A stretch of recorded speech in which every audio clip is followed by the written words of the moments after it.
goodness. First things first, bruh. Before we get into anything, congratulations to DaRon Bland, the best DB in the National Football League. Even in the game in which the Washington Commanders challenged him play after play after play, he comes up with an NFL record-breaking 5th interception return for a touchdown.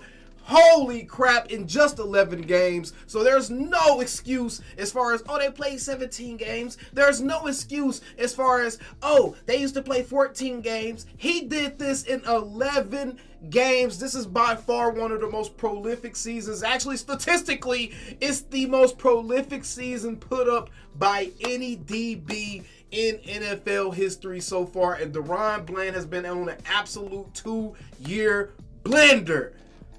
Whew! This is an amazing Thanksgiving. Your boy off that juice a little bit. I'm feeling loose. And oh my goodness, number 4. Number 4. Dak freaking Prescott. Before we get into that though, I gotta pat myself on the back. I called this earlier in the game. I said this an hour ago, probably around halftime. I was like, Washington putting Bland to work today. That's okay. If they keep going to his side, he is going to break the NFL record today. And what did he do? Made me look like Clint Stradamus. Oh my goodness, y'all.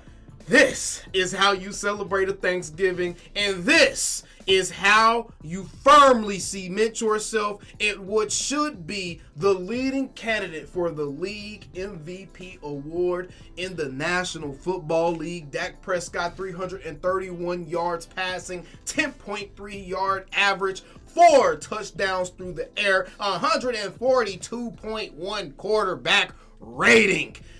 Oh, and he made pretty much every throw there was to be made outside of like the first 2 drives, because honestly he could have had 400 yards passing had he hit a couple of those throws on the first drive or 2, man. But I don't care nothing about that, bruh.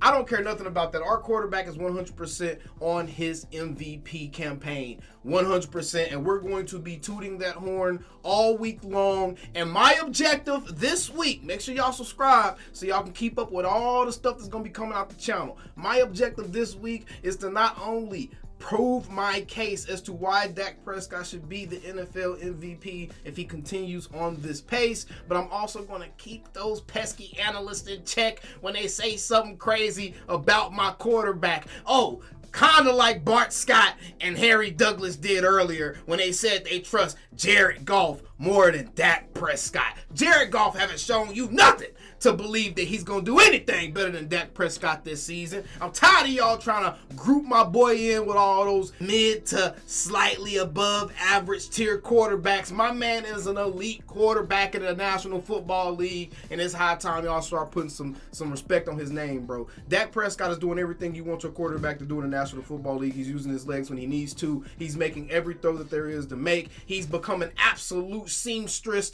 He loves throwing them seams to them tight ends down the middle of the field, bro. And this offense is clicking right now. On top of that, we have Tony Pollard life, ladies and gentlemen. 6.1 yard average on the ground today on 13 carries for about 80 yards. This right here to me is about the sweet spot of where you want Tony Pollard. You don't want Tony Pollard running the ball 20 to 25 times. You want 10 to 15 carries of Tony Pollard to change the pace up, to keep the defense honest, and to keep that ball moving when we need it moving, bro.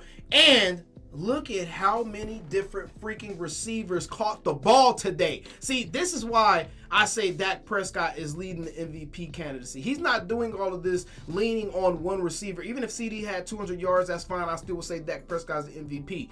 But he got 9 different guys involved today as far as catching the ball. And actually, it's 10 different dudes. 1, 2, 3, 4, 5, 6, 7, 8. 10 different guys caught the ball today.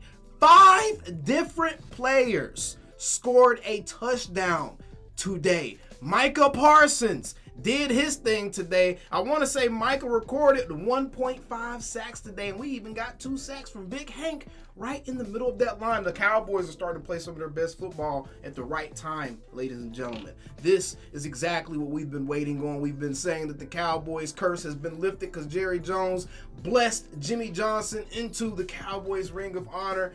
This is what we're waiting on. We're waiting to see which team in the NFL is going to peak at the right time. And putting my homer glasses away, you can't tell me there's any team in the NFL playing better football than the Dallas Cowboys right now. The only team you could probably argue that is playing as good of football as the Dallas Cowboys right now is probably the Baltimore Ravens, maybe the San Francisco 49ers, but just the way that it looks, how dominant and how fluid it is right now on both sides of the ball for the Dallas Cowboys. Even when the defense bends, it don't break. The Commanders march the ball up and down the field, but yet only had 10 points to show for it at the end of the fourth quarter, ladies and gentlemen. And the Cowboys win 45-10.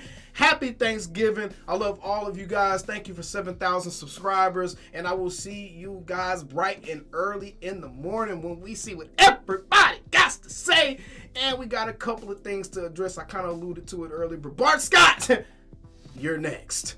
Holy crap. Dak Prescott for MVP. Spam it in the comments below. Say something nice about your quarterback. If you've ever said anything mean about your quarterback, own up to it in the comments below and just say, man, I'm glad to be a Dallas Cowboys fan.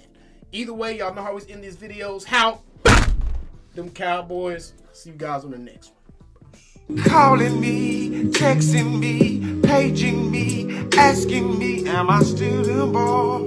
Y'all usually check on me. Listen. I'm still them boys. Hey! Woo! Hey! I'm still them boys.